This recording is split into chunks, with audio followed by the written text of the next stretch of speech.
Hello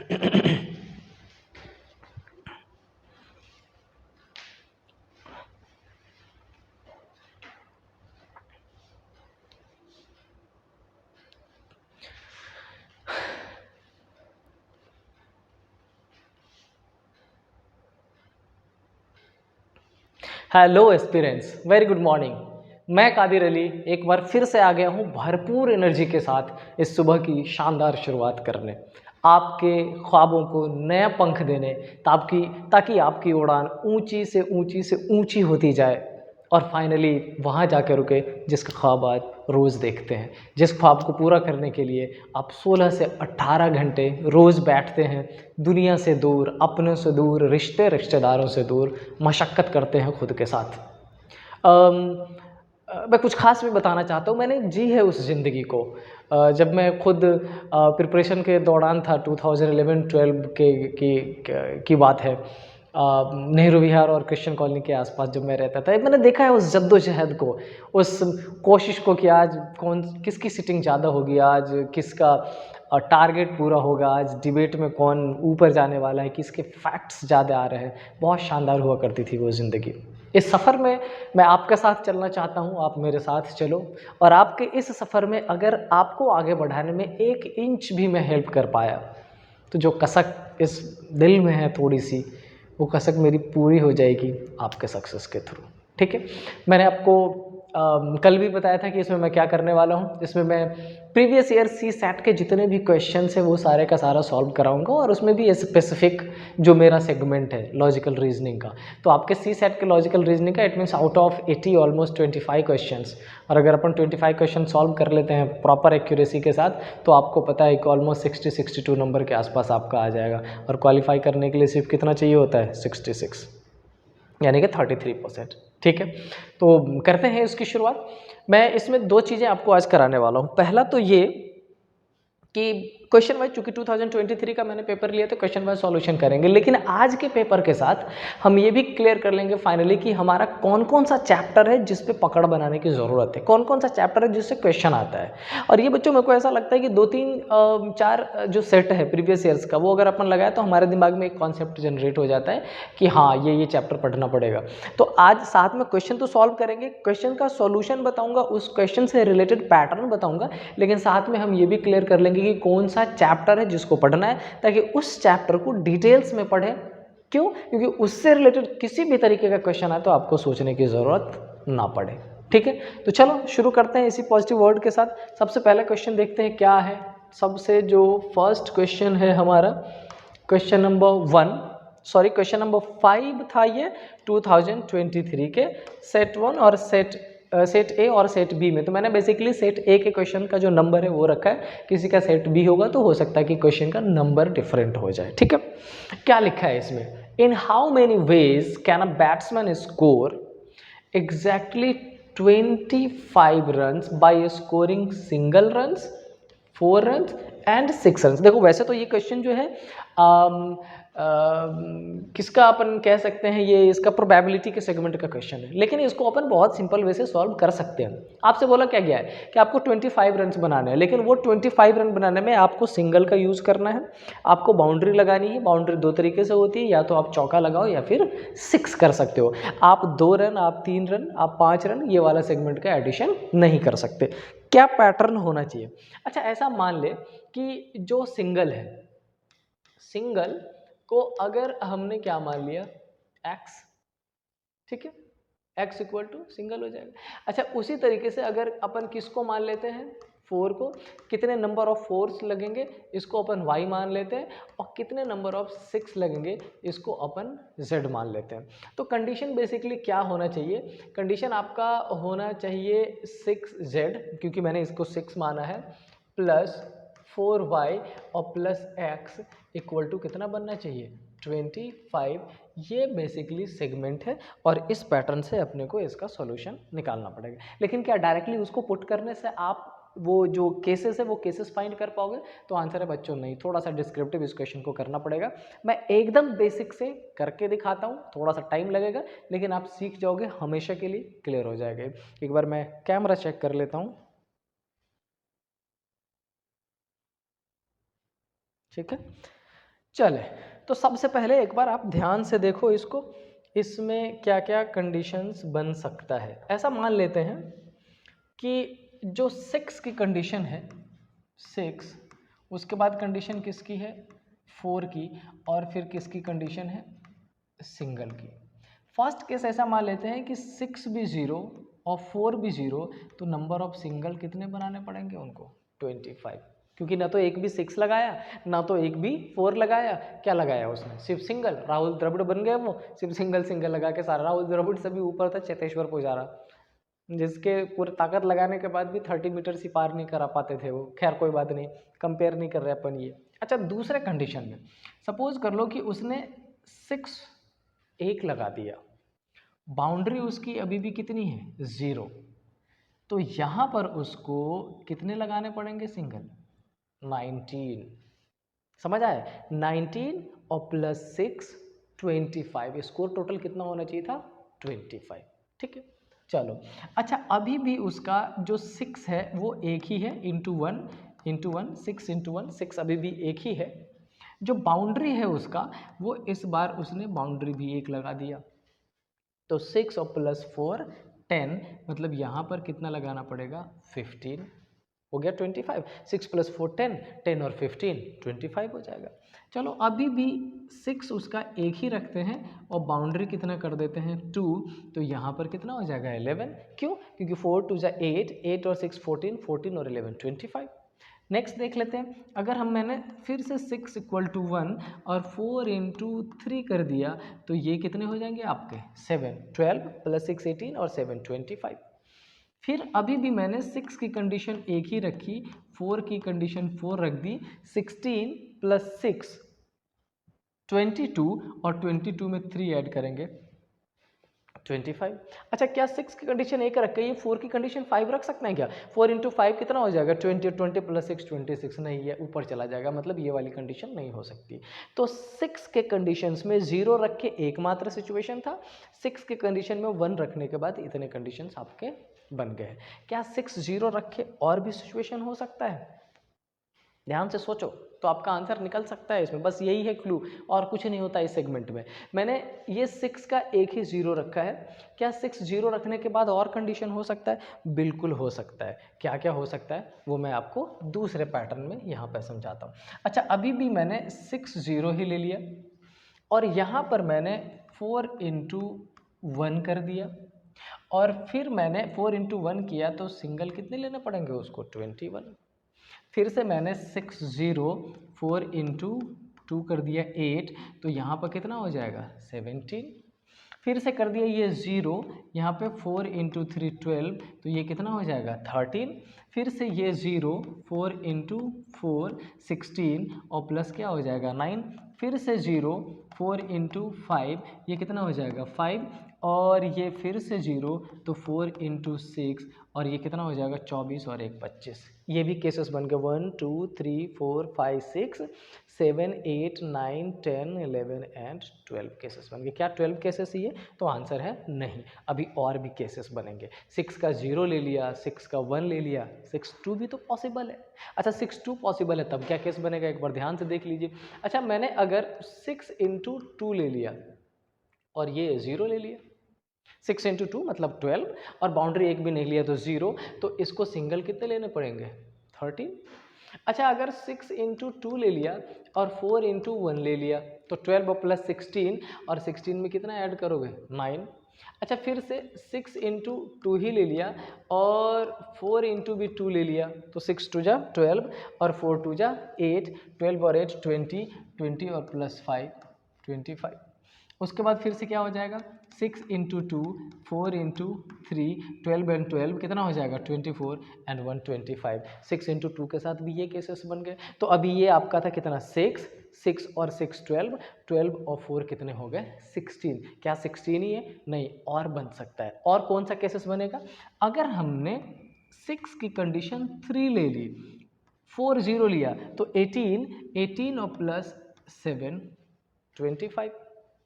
उसके बाद मैंने 6 की कंडीशन 3 ले ली और 4 मैंने 1 ले लिया, ध्यान से देखिएगा, 6 की कंडीशन 3 और 4 मैंने 1 ले लिया, 6 3 जा 18, 4 1 जा 4, तो 18 और प्लस 4 22 और ये कितना हो जाएगा 3। ये इतने केसेस आपके बनेंगे सारे के सारे आपके इस पर्टिकुलर क्वेश्चन को सॉल्व करने के लिए, किस सेगमेंट को, इस सेगमेंट पे फिट बिठाने के लिए। अब आपकी काउंटिंग आपके सामने है, ठीक है। चलिए आते हैं क्वेश्चन नंबर 2 पर। क्वेश्चन नंबर 2 में क्या बोला है, there are 4 letters and 4 envelope. ध्यान से देखिएगा क्या बोला है, 4 लेटर्स एंड इनवेलप भी कितने हैं, 4 envelopes. There are 4 letters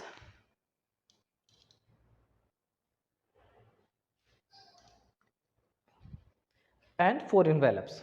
letter भी कितने हैं 4, इनवेलप भी कितने हैं 4, and exactly 1 letter is to be put in exactly 1 envelope. अच्छा सिंपल सी बात, ऐसा समझो आपके पास टोटल लेटर कितने हैं 4, ए बी सी और डी, और इनवेलप कितने हैं 1 2 3 एंड 4। इन चारों को इन चारों में पुट करना है, ऐसी अरेंजमेंट करनी है, ये ऐसा बोला गया। फाइनली क्या बोला है, if the letters are randomly inserted into envelopes they consider the following statement। statement 1 क्या कह रहा है, it is possible that exactly 1 letter goes into an incorrect envelope। क्या ये पॉसिबल है कि सिर्फ एक जाएगा? ध्यान से सोचो, बहुत सिंपल है, जल्दीबाजी में गड़बड़ होता है। क्या होगा, सपोज कर लो कि इस ए की पोजीशन 1 पे ही दे रखी है, हमने सही सही करेक्ट पुट कर दिया।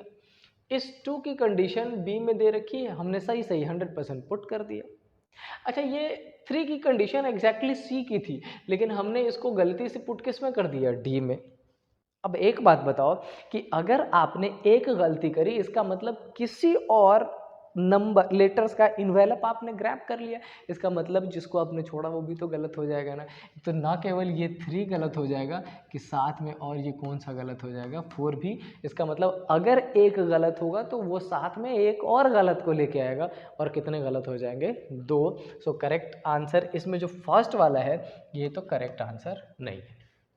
अब क्या बोला दूसरा, there are exactly only 6 ways in which only 2 letters can go into the correct. अच्छा बोला ऐसा कि 6 ही तरीके से 2 लेटर्स जा सकते हैं। इसको सॉल्व करने के 2 पैटर्न हैं। आपके पास टोटल ये 1 2 3 4 1 2 3 4, आपके पास टोटल कितने हैं 4। अच्छा उसमें से करेक्ट कितने निकालने हैं, उसमें से आपको करेक्ट निकालने हैं कितने 2। इसका मतलब 4C2। आपको इसका कन्फिग्रेशन पता ही होगा, कैसे करेंगे 4 इंटू 3 अपॉन 2 इंटू 1, यही तो करते हैं। ये क्या हो जाएगा 2 2 जा 4 एंड 3 2 जा क्या हो जाएगा 6। क्या 6 आंसर आ रहा है, यस। इसका मतलब सेकंड 100% करेक्ट है। अच्छा इसको मैं चाहूँ तो डिस्क्रिप्टिव आपको प्रैक्टिकली भी समझा सकता हूँ, कैसे वो समझिए। सपोज कर लो कि दोबारा लिख देता हूँ इधर में, हमने पुट कर लिया किसको, ए बी सी और डी को, केवल 2 करेक्ट करने हैं। तो कौन कौन सी कंडीशन में हो सकता है, अच्छा हो सकता है ए करेक्ट हो और डी करेक्ट हो, ठीक है, ए और डी करेक्ट, बी और सी गलत। हो सकता है ए के साथ सी करेक्ट हो, दूसरी कंडीशन। हो सकता है ए के साथ बी करेक्ट हो। कितने कंडीशन बन गए 3। जब हमने ए की बात करी तो कितने कंडीशन बन गए 3। क्या बी से हो सकता है, बी से ए का तो ऑलरेडी अपन बना चुके हैं। बी से डी का हो सकता है करेक्ट, बी से सी का। जब बी से डी का होगा ए और सी गलत, बी से सी का होगा ए और डी गलत, हो जाएगा कंडीशन। अच्छा उसके बाद सी का भी तो पॉसिबल है ना, सी का डी से। तो कितने हो जाएंगे 1 2 3 4 5 एंड 6, दोनों तरीके से आपका आंसर 6। इसका मतलब इसमें ओनली बी इज 100%। देखो मेरी समझ जहाँ तक जाती है, जब मेरा टाइम था खुद का, तब जब मैं पढ़ाता हूँ तब दोनों कंडीशन मेरे को ऐसा लगता है कि सी सेट थोड़ा सा टाइम कंज्यूमिंग होता है, क्वेश्चन मुश्किल नहीं होता है। अगर आपने सही से पढ़ लिया तो सॉल्यूशन करना बहुत सिंपल होता है। तो इम्पॉर्टेंट ये है कि आप क्वेश्चन को प्रॉपरली पढ़ें, सही से ध्यान से, ठीक है।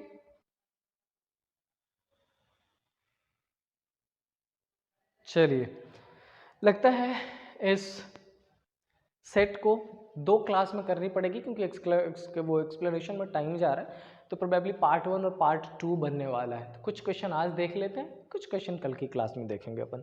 अच्छा अब आते हैं क्वेश्चन नंबर 18। सेट ए में था, क्या कह रहा है, कह रहा है 125 आइडेंटिकल क्यूब्स। आइडेंटिकल का मतलब आपको पता होगा एक जैसा, same same, are arrange in the form of cubical block. How many cubes are surrounded by other cubes from each side अच्छा, बेसिकली आपसे कह रहा है कि कितने ऐसे क्यूब है जो हर तरफ से ढका हुआ होगा, किसी भी तरफ से नहीं दिखेगा।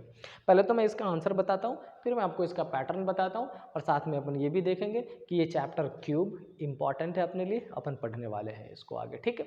देखो, इसको फाइंड करने का है। सबसे पहले कैसे फाइंड करोगे, नंबर ऑफ स्मॉलर क्यूब कितने हैं, 125। अच्छा, ये जो नंबर ऑफ स्मॉलर क्यूब होता है ना, ये हमेशा किसी न किसी नंबर का क्यूब होगा, क्योंकि वर्ड ही क्यूब मेंशन किया गया है। तो ये किसका क्यूब हो जाएगा, 5 का क्यूब। इसका मतलब x इक्वल टू क्या हो जाता है, 5 हो जाता है। अब इस x का क्या यूज करोगे, तो बच्चों जब हर तरफ से बोला जाता हो कि ढका हुआ क्यूब हो, इसका मतलब बेसिकली आपसे क्या पूछा जाता है, इनर क्यूब। और इनर क्यूब को फाइंड करने का पैटर्न होता है x माइनस 2 का होल क्यूब, और x माइनस 2 का होल क्यूब, इसका मतलब 5 माइनस 2 का होल क्यूब, और 3 का क्यूब इक्वल टू क्या हो जाएगा, 27। सो करेक्ट आंसर क्या हो जाता है, 27। अब यहाँ पर समझिए, ये तो हमने आंसर फाइंड कर लिया, ये तो हमने क्या किया, आंसर फाइंड कर लिया। क्यूब में 4 पैटर्न पूछा जा सकता है, जैसे इसमें इनर क्यूब पूछ लिया, आपसे पूछा जा सकता है मिडल क्यूब। मिडल क्यूब का मतलब जो जिसके 2 ही फेस दिखते हैं आउट ऑफ 6, लेकिन 2 एटलीस्ट दिखते हैं। उसके बाद पूछा जाएगा सेंट्रल क्यूब, जिसका एक ही फेस दिखता है। उसके पास पूछा जा सकता है कॉर्नर क्यूब, जिसके 3 फेस दिखते हैं। और ये आपसे पूछा गया इनर क्यूब, जो कहीं से भी नहीं दिखता। मतलब 4 पैटर्न का क्यूब होता है। चारों को फाइंड करने का बहुत सिंपल पैटर्न है। अगला चैप्टर, यानी कि अगर ये आज सेट खत्म हो जाता है तो ठीक, अगर ये आज सेट खत्म नहीं हुआ और इस सेट को कल तक एक्सटेंड करना पड़ा, यानी कि सेकेंड पार्ट, तो मैं कल परसों जो हमारी क्लास होगी सी सेट की, उसमें मैं पहले क्यूब चैप्टर ही आपको पढ़ाऊंगा पूरा डिटेल से, ताकि इससे आने वाला क्वेश्चन एक भी आपका छूटे नहीं, ठीक है। चलिए नेक्स्ट क्वेश्चन पे चलते हैं। नेक्स्ट क्वेश्चन में इन्होंने क्या बोला, बहुत सिंपल है। If 0 is written as CHUR then how is player written. अच्छा सुनो, इसमें बेसिकली इन्होंने किया क्या है, आपको पता है कोडिंग डिकोडिंग का सेगमेंट है, बेसिक सेगमेंट है। कैसे करते हैं ना, इसकी वैल्यू लिख लो। Z इक्वल टू क्या है 26, E इक्वल टू क्या है 5, R इक्वल टू क्या है 18 और O इक्वल टू क्या है 15। ध्यान रखना, प्लेस वैल्यू याद होगा, बड़ी आसानी से कर पाएंगे। कई बार रिवर्स यानी कि अपोजिट पूछा जाता है, मतलब वो भी आपको याद रहना चाहिए, ठीक है। अच्छा, ये जो C है इसका वैल्यू क्या है 3, H 8, U 21 और R 18। आई होप अब आप इसको देखोगे तो आपको बड़ी आसानी से क्लियर हो जाएगा इन्होंने क्या कर रखा है। यहाँ से आगे की तरफ पढ़िए, 1 2 3, 26 पे खत्म है अल्फ़ाबेट, 1 2 3, 5 + 3 8, 18 + 3 21, 15 + 3, मतलब हर लेटर में क्या कर दिया है 3 प्लस कर दिया है, वही अपने को कर देना है। अच्छा, ये प्लेयर P 16 3 19, मतलब आपके आंसर की शुरुआत किससे होगी, S से। L 12 3 15 किससे होगा, O। A के बाद 3, B C D, आप D कर दीजिए। फिर Y के बाद 3, Y के बाद क्या होता है Z A B। आपके आंसर में क्या होना चाहिए, B। मेरे को लगा सोडा आने वाला, लेकिन आया नहीं है, सो D भी आ गया। E के बाद F G H, S O D B H और R के बाद S T और U। ये आपका आंसर हो जाएगा S O D B H U, option number कौन सा, D।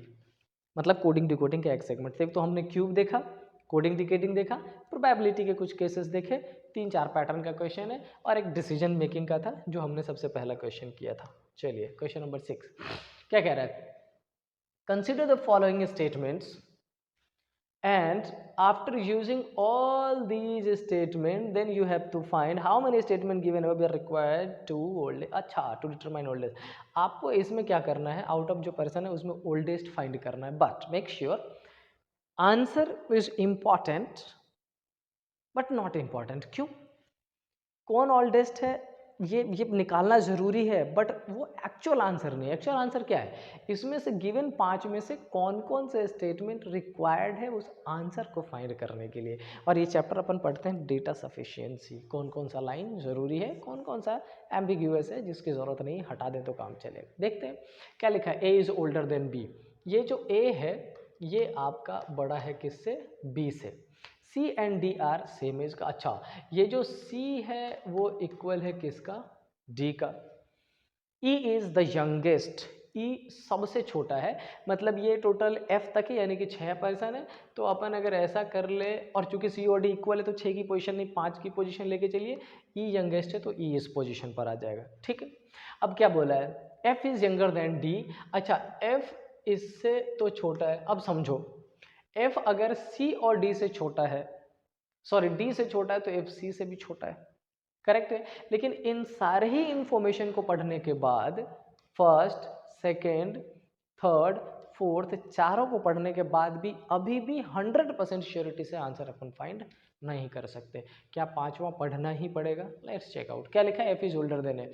अच्छा, ये जो एफ है ना, ये आपका ए से बड़ा है, और अगर एफ ए से बड़ा है तो एफ किससे बड़ा होगा? बी से। और चूंकि 4 पोजीशंस में से एक पोजीशन ई को हमने ऑलरेडी दे रखा है, उसकी पोजीशन चेंज नहीं कर सकते, तो आप यहाँ पर किसको पुट करोगे? बी को। यहाँ पर किसको पुट करोगे? ए को। यहाँ पर किसको पुट करोगे? एफ को। और इसमें किसको पुट कर दोगे? सी और डी को। यही होगा ना। इसका सिंपल मतलब क्या हो गया कि ओल्डेस्ट पर्सन डिटरमाइन करने के लिए आपको इसमें से जो ऑप्शन गिवन है उसमें सबकी ज़रूरत है। ऑल्दो इस कंडीशन में भी जो आपका आंसर आने वाला है वो आंसर 100% श्योर नहीं है, लेकिन इतना श्योर हो गया कि या तो सी होगा या फिर डी। ऑप्शंस के साथ जाते हुए अपने को ये ध्यान रखना पड़ेगा कि यही सीक्वेंस बना सकते हैं, और ये सीक्वेंस भी किसका यूज़ करके बनाना पड़ेगा? पांचों का। इसलिए आंसर क्या हो जाएगा? यही है सिविल सर्विसेज। क्वेश्चन सिंपल, लेकिन ऑप्शंस ऐसा कि उसको सोचने में टाइम चला जाएगा कि यार ये तो निकल ही नहीं पा रहा, कैसे हो जाएगा। लेकिन बेटे ध्यान रखने की ज़रूरत है, कई बार ऑप्शंस के साथ भी प्ले कर दिया जाता है और आपको अप टू द मार्क होना पड़ेगा उसके लिए। नेक्स्ट क्वेश्चन पढ़ें, देखें क्या है, फिर अपन उसका सॉल्यूशन करेंगे।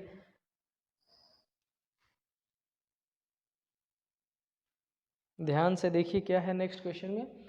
लिखा है क्या? Consider the following including the question and the statement. There are 5 members, 5 member है। कौन कौन से? A B C D E. What is the relation of, अच्छा ई से बी का रिलेशन पूछा गया है। अच्छा सुनो, ई से बी का रिलेशन पता करने के लिए दो चीज़ों का पता होना चाहिए। पहले तो ये कि ई मेल है या फीमेल, दूसरा ई और मेल एक, और ई और बी एक लाइन में होना चाहिए। कनेक्टिविटी क्या फर्स्ट में ए नहीं, ए एंड बी है, फर्स्ट से तो पता ही नहीं चलना। क्या डी और नहीं, फर्स्ट और सेकंड से भी नहीं पता चलेगा। ई और डी, लेकिन ई और डी की बात कर ले तो फिर सेकंड और थर्ड से पता नहीं चलना, क्योंकि अपने को ई और बी का पता करना है। इसमें ई तो आया बट बी नहीं आया। फर्स्ट सेकंड थर्ड जोड़ दो तब भी नहीं पता चलेगा। क्या फोर्थ की रिक्वायरमेंट होगी? Let's check out. प्रोबेबली चारों की जरूरत पड़ेगी। देखते हैं। A and B are married couple, हमने इस ए और बी को मैरिड कपल बना दिया। मेक श्योर मैं जब इक्वल लिखता हूं तो इक्वल इक्वल टू मैरिड ही कंसीडर करता हूं मैं, दोनों तरफ बराबरी, हस्बैंड एंड वाइफ। नेक्स्ट क्या लिखा है? D is the father of C. कह रहा है कि देखो भाई ये जो डी है ना, ये फादर है किसका? सी का। मैं स्क्वायर मेल के लिए रखता हूं हमेशा। ई इज डी सन। अच्छा ये जो ई है ना वो डी का सन है, इसका मतलब ये सी का भी ब्रदर हो गया। और क्या लिखा है? A and C are sisters, A और सी सिस्टर है। अच्छा जब इसको कनेक्ट करोगे और इस ए को इसकी सिस्टर आप बनाओगे, ये वाला कंडीशन, तो अपने आप ही किससे कनेक्टिव बन जाएगी? बी से, और बी का जेंडर भी क्लियर हो जाएगा। इसका मतलब ये कि ई और बी का रिलेशन फाइंड करने के लिए यहाँ पर जितनी इन्फॉर्मेशन गिवन है उन सब की रिक्वायरमेंट होगी। तो फाइनल आंसर कौन सा हो जाएगा? डी हो जाएगा। और ये चैप्टर कौन सा आ गया? Blood relation. तो देखो हमने कोडिंग डिकोडिंग देखा, हमने ब्लड रिलेशन देखा, हमने प्रोबेबिलिटी के कंडीशंस हमने देखे, हमने डिसीजन मेकिंग का कंडीशन देखा, हमने कोडिंग डिकोडिंग देखा है, डाइस एंड क्यूब देखा है। शुरुआत क्यूब से ही करूंगा। फिर भी क्या कह रहा है? If today is Sunday then which day is exactly on 10 to the power 10 day. अब देखो ये नॉर्मली कैसा होता है, नॉर्मली आपसे जैसे टुडे इज संडे और पूछ लेता है कि विच day is it exactly on 100th day, ऐसा पूछ लेता। तो आप क्या करते हैं? इसको 7 से डिवाइड करते, 14 7 जा 98, रिमाइंडर क्या हो जाता है? 2। और आज संडे है तो संडे फर्स्ट और मंडे सेकंड, चूंकि एग्जैक्टली ऑन पूछा है, आफ्टर नहीं पूछा है, तो आपका आंसर कौन सा हो जाता? मंडे हो जाता। तो इस वाले सीक्वेंस में पहले आपको क्या करना पड़ेगा? 10 to the power 10 निकालना पड़ेगा। 10 to the power 2 हो जाएगा 100, फिर 1000, फिर 10,000, फिर लाख, एंड सो ऑन करते हुए एक बड़ा सा नंबर आता है कैलकुलेशन में। वो कैलकुलेशन आप कर लीजिएगा। हाँ फाइनली जब 10 to the power 10 को 7 से डिवाइड करते हैं तो रिमाइंडर क्या बचता है? 4। और चूंकि एग्जैक्टली फोर्थ डे पूछा गया है संडे से काउंट करते हुए, तो Sunday, Monday, Tuesday and Wednesday, तो करेक्ट आंसर इसका कौन सा आ जाता है? वेडनेसडे। बट बच्चे देखो, इसमें भी कई बार लोगों में कंफ्यूजन रहा है। ये कहते हैं फोर्थ डे, तो संडे को छोड़ के, संडे के बाद Monday, Tuesday, Wednesday and Thursday, ऐसा। लेकिन वो संडे के बाद चौथा दिन है। इस क्वेश्चन में इन्होंने क्या लिखा है? Then which day is it exactly on, after नहीं पूछा है। करेक्ट है, आफ्टर पूछा जाता तो थर्सडे करेक्ट आंसर करते, एग्जैक्टली ऑन पूछा है, इसलिए आंसर अपन कौन सा करने वाले हैं? वेडनेसडे करने वाले हैं। ठीक है, चलो नेक्स्ट क्वेश्चन देखते हैं। नेक्स्ट क्या लिखा है? There are 3 traffic signal, each signal changes colour from green to red. ठीक है, green to red and then red, अच्छा 2 चेंजेस होते हैं, पहले ग्रीन से रेड और रेड से ग्रीन चेंजेस होता है। The first signal take 25 second, second 39 and third 60 second to change the colour from green to red. अच्छा, ग्रीन से रेड होने का टाइम दे रखा है। The duration for green and red colours are as same, the duration for green and red colour are same. ठीक है, at 2 p.m. they together turn green, at what time will they change to next? अच्छा, next green। Question में basically आपसे पूछा क्या वो समझिए। इन्होंने पहले बता दिया कि देखो आप ग्रीन से रेड चेंज करो एक बार, लेकिन आपको दोबारा किस पे लौट के आना है? ग्रीन पे। इसका मतलब यहाँ जितना टाइम लगा, यहाँ जितना टाइम लगा, वो डबल करना पड़ेगा आपको। इसका सिंपल मतलब ये कि पहला इन्होंने क्या दे रखा है? 25 सेकेंड्स, तो आपको 25 इंटू 2 क्या करना पड़ेगा? 50। फिर दूसरा इन्होंने क्या दे रखा है? 39, 39 इंटू 2 इक्वल टू क्या करना पड़ेगा? 78। और फिर क्या है? 60, 60 इंटू 2 आपका ये क्या हो जाएगा? 120। और फिर बच्चों, वैसे ये मैथमेटिक्स का क्वेश्चन है और कल मैंने पूरा सिलेबस बताया था आपको, सिलेबस में ये एप्टीट्यूड में आने वाला है, मैथ्स के पार्ट में। अब आप क्या करो, इन तीनों का एलसीएम निकालना पड़ेगा आपको। एलसीएम बेसिक पैटर्न से मैं निकाल देता हूँ। ये 78 और 120 यही है ना। सबसे छोटे नंबर से डिवाइड कर लेते हैं, 2 से 25, 2 3 जा 6, 2 9 जा 18 और ये हो जाएगा 60। क्या 2 से डिवाइड होगा? नहीं, 3 से हो रहा है ये। 3 से 25, 1 3 और ये 20 और डिवाइड होगा क्या? हाँ, ये 5 से हो जाएगा डिवाइड प्रोबेबली। 5 5 जा 25, 13 एंड 4 जा, ये इतना नंबर है ना। अब इसको मल्टीप्लाई कर लीजिए। ये मल्टीप्लाई करेंगे तो सेकंड आएगा, सेकंड को मिनट्स में, मिनट्स को आर में कन्वर्ट करना पड़ेगा। देख लेते हैं कितना ये। 2 3 जा 6, 6 एंड 6 5 जा 30, 30 इंटू 13 4 जा 52 और 52 को 5 से मल्टीप्लाई अगर करेंगे, 52 5 से मल्टीप्लाई करें, 5 2 जा 10 बचा 0, 1 5 5 जा 25 26, तो ये आपका हो जाएगा इतना। तो 0 0 छोड़ देते हैं, 3 6 जा 18 एंड 3 2 जा 6 और 1 7, 7800 सेकेंड हो जाएगा। अच्छा, टाइम 2 PM का गिवन है और आवर्स में गिवन है, तो अब इसको क्या करना पड़ेगा आपको? 60 इंटू 60 से डिवाइड करना पड़ेगा, क्योंकि पहले 60 से डिवाइड करोगे तो मिनट में आएगा, दूसरे 60 से डिवाइड करोगे तो आवर्स में आएगा। तो पहले तो इन दोनों जीरो से ये दोनों जीरो तो ख़त्म कर लेते हैं, है ना। अब ये हो जाएगा वैसे अपन चाहते तो, लेकिन सारे 4 जो के बाद ही गिवन है, अदरवाइज 6 6 जा 36, 36 को 2 से मल्टीप्लाई करें। देख लेते हैं अपन किसको ले लेते हैं? 78 को, और 78 को 36 से, तो 36 72 बचा कितना? 6 पॉइंट दे देंगे, क्या हो जाएगा? 0। इसका मतलब अपने पास कितना बच जाएगा? 6/60 यानी कि 10, तो 410 आंसर कौन सा हो जाएगा? Option B. ये मैंने 6/60 कैसा कर दिया वो ध्यान से समझ लो।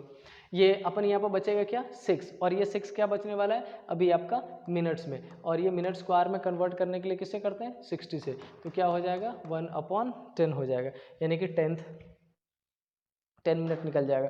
तो करेक्ट आंसर आपका क्या हो जाएगा? 4:10। ठीक है, नेक्स्ट पे आते हैं। 11th में क्या बोल रहा है? 40 children are standing in a circle and one of 5 them say child 1 has a ring. Okay, the ring is passed clockwise. ठीक है, clockwise मूवमेंट कर रहा है, clockwise एंटी क्लॉकवाइज आपको पता होगा, डायरेक्शन डिस्टेंस का पार्ट है। Child 1 passes to child 2 and child 2 to child 4, मतलब बेसिकली एक सीरीज बना रहा है, 1 से 2, 2 से 4, तो 4 से 7। Okay, then after how many such changes including child will the ring be, अच्छा दोबारा 1 के हैंड में, ध्यान से देखिए। सबसे पहले 1 से 2 पे पहुंचा, चेंज नंबर 1 यहीं से हो गया। 2 से किस पे पहुंचा, 4 से। 4 से किस पे पहुंचा, 7 पे। 7 से किस पे पहुंचेगा, 11 पे। क्यों, क्योंकि पहले 1 प्लस किया, 2 प्लस किया, 3 प्लस किया, 4 प्लस किया। अब किस पे पहुंचेगा, 16 पे। 5 प्लस करेगा, मैं अब लिख देता हूं ताकि याद रहे, 5 प्लस कर दिया। अब 16 प्लस 16 से 22, 6 प्लस किया। 22 से 29, 7 प्लस किया। 29 से आ जाएगा 37, 8 प्लस किया। 37 में अगर अपन 9 प्लस करेंगे तो 46 आएगा, लेकिन चूंकि 40 है तो 6 नंबर आ जाएगा। यहाँ पर हमने अभी तक 9 प्लस कर दिया है और 6 पे पहुँच गए। अच्छा, 6 के बाद अपन 10 प्लस करेंगे तो 16, 16 के बाद अपन 11 प्लस करेंगे तो कितना हो जाएगा, 27। 11 प्लस कर दिया है हमने, और 27 के बाद 12 प्लस करेंगे तो हो जाएगा 39। 12 प्लस कर दिया हमने। 39 के बाद अपन प्लस करेंगे 13, 52 हो जाएगा, मतलब डायरेक्टली 12 आ जाएगा 13 प्लस करने पे। और इसमें प्लस करेंगे तो आ जाएगा 26, 14 प्लस करने पे, सॉरी 26, एंड 26 में 15 ऐड करेंगे तो 40 और प्लस 1, यानी कि ये जो टर्न हो जाएगा ये 15th टर्न, और करेक्ट आंसर कौन सा हो जाएगा, 15। और बच्चों इसका इस पैटर्न के अलावा आपके पास रास्ता नहीं है फाइंड करने का, नंबर सीरीज वही करना पड़ेगा। ठीक है, क्वेश्चन नंबर 12 क्या कह रहा है, कह रहा है इन अ पार्टी 75% टुक टी। फिर से क्वेश्चन क्वांटिटेटिव एप्टीट्यूड का है, लेकिन मैं बताता हूँ क्योंकि ये इजी है, अपन कर सकते हैं रीजनिंग के साथ साथ। अपने पास टोटल ये हो गया टी का सेगमेंट, और ये हो गया किसका सेगमेंट, कॉफ़ी का segment. No one taking milk takes tea, जो टी ले रहा है वो मिल्क नहीं लेगा, बट कॉफ़ी के साथ उसकी कंडीशन पॉसिबल है, तो ये हमने कर दिया मिल्क, ये तीनों है। ठीक है, अब देखिए कह रहा है 70%, 60% एंड 15% दोनों लेता है, तो इसमें कलर चेंज कर देता हूँ मैं आपका। ये जो पोजीशन है बच्चे ये 15% का हो गया, और अगर 70 में से 15 चला गया ये हो जाएगा 60। ठीक है, इतनी इन्फॉर्मेशन है बस। अब पूछ रहा है कि how many persons attended the party, total कितने पर्सन्स थे, है ना। देखते हैं, 50% टुक मिल्क, कह रहा 50% ने मिल्क लिया, मतलब ये ओवरऑल। अच्छा एक बात बताओ, अगर मैंने इसको x पुट कर दिया तो ये 50 माइनस एक्स हो जाएगा, और ये चूँकि 60 था 40, 15 चला गया 45, तो ये 45 माइनस एक्स हो जाएगा। क्या इससे आंसर निकल जाएगा, देख लेते हैं। इतने से प्रोबेबली आंसर नहीं निकलेगा। नंबर ऑफ पर्सन, यानी कि केवल एक से तो नहीं निकलेगा। Number of person who attended the party is 5 times the number of person who took milk only. अच्छा, जो मिल्क ओनली है इसका, इट मीन्स 50 माइनस एक्स का कितना मल्टीपल है, 5 मल्टीपल। अब यूज़ करके देखते हैं इस इक्वेशन का। अच्छा, अपने पास है x plus 50 minus x plus 45 minus x plus 15 और 60 75 इक्वल टू, ये इक्वेशन बन जाएगा। करेक्ट है क्या, ये देख लेते एक बार। x 50 minus x 45x 15 plus 75, हाँ करेक्ट है।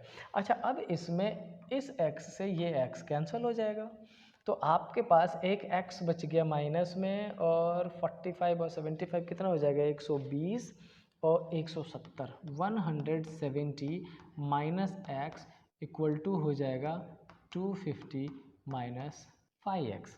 और टोटल अगर राइट लेफ्ट करें तो प्रोबेबली 250 में से 170, 80 इक्वल टू हो जाएगा 4x, और x इक्वल टू हो जाएगा 20। यस, इसका मतलब ये कि टोटल पर्सन फाइंड करने के लिए हमें दोनों ही सेंटेंस की रिक्वायरमेंट होगी। The question can be answered by using both the statement together but can not be, so option C should be the correct answer. ठीक है, आई होप क्लियर हो गया होगा, समझ आया होगा क्या इक्वेशन मैंने कर दिया है। चलिए नेक्स्ट क्वेश्चन पे चलते हैं। नेक्स्ट में क्या लिखा है, आई होप टाइम ज़्यादा ना हुआ हो, अभी है अपने पास टाइम, और 2 क्वेश्चन और है आज के स्लाइड का, जो पार्ट ए 2023 का है वो कल 2023 का पार्ट 2 करेंगे अपन। अच्छा क्या लिखा है, for 5 children the ages A B C D E any 2 successive age different by 2 years. अच्छा ऐसा है, यानी कि ए बी सी डी ई और सब 2-2 साल बढ़ता जाता है 2 ईयर्स। अगर इसको x मान ले तो ये x plus 2, x plus 4, x plus 6 और x plus 8। Yes, what is the age of the youngest child. इसका एज मतलब x की वैल्यू निकालनी, फिलहाल तो नहीं निकलेगा, चेक करना पड़ेगा स्टेटमेंट 1 से होता है क्या। The age of the eldest is 3 times the youngest age. अच्छा, जो सबसे बड़ा है उसका 3 टाइम है किसका, x का। इसका मतलब ये आपसे क्या कह रहा है कि the age of the eldest is 3 times the youngest, youngest का x, तो क्या हो जाएगा 3x equal to x plus 8। और अगर 2x की बात कर ले तो x इधर आ जाएगा तो माइनस हो जाएगा, 2x की बात कर ले तो हो जाएगा 8 और x इक्वल टू हो जाएगा 4, और अगर यहाँ 4 4 3 12। यस, स्टेटमेंट नंबर 1 से 100% आंसर निकल सकता है, 100% करेक्ट है। दूसरा, the average age of the child is 8 years. अब इसका यूज करके हमने इक्वेशन 1 से ये निकाला, इससे करेक्ट हो जाएगा। क्या इक्वेशन 2 से भी निकल सकता है। क्या कह रहा है कि इन सब का एवरेज 8 है, यानी कि 40 निकलेगा। 1 2 3 4 5, इट मीन्स 5x प्लस 8 6 14 18 और 2 20 इक्वल टू 5 लोग हैं, एवरेज 8 है तो 5 इंटू 8 कितना हो जाएगा 40, और 5x इक्वल टू क्या हो जाएगा 20 और x इक्वल टू क्या हो जाएगा 4। इसका मतलब फर्स्ट स्टेटमेंट भी रिक्वायर्ड है निकालने के लिए, सेकंड भी, और दोनों से अलग अलग सेटिस्फाइड है। The question can be answer by using both the statement together. No, the question can be answered by using either statement alone. Yes, ये आपका करेक्ट आंसर हो जाएगा। अभी तक शानदार है। तो आज मैंने इसमें कितने 68 5 से मतलब टोटल 14-15 क्वेश्चन मैंने आज आपको करवाए हैं। इसमें 14-15 क्वेश्चन और भी है जो मैं पार्ट 2 में, एक मीन्स कल के क्लास में करवाऊंगा। आपसे बस एक ही रिक्वेस्ट है कि ये जो हमने सेट सॉल्व किया है, इस सेट में जो बेसिक टॉपिक निकल के आया हमारे, जैसे मैं सबसे पहले डाइस एंड क्यूब आया, कोडिंग डिकोडिंग आ गया था हमारा, ब्लड रिलेशन आ गया था, डिसीजन मेकिंग आ गया था, ऐसे 4-5 चैप्टर्स बेसिक निकल के आए। उसको छोड़ नहीं देना, ऐसा नहीं टोटली डिपेंडेंट हो जाए कि बस प्रैक्टिस करते करते काम निकालेंगे। इसमें कई बार क्वालिफाई करना भी मुश्किल हो जाता है, 33% लाना भी मुश्किल हो जाता है ना।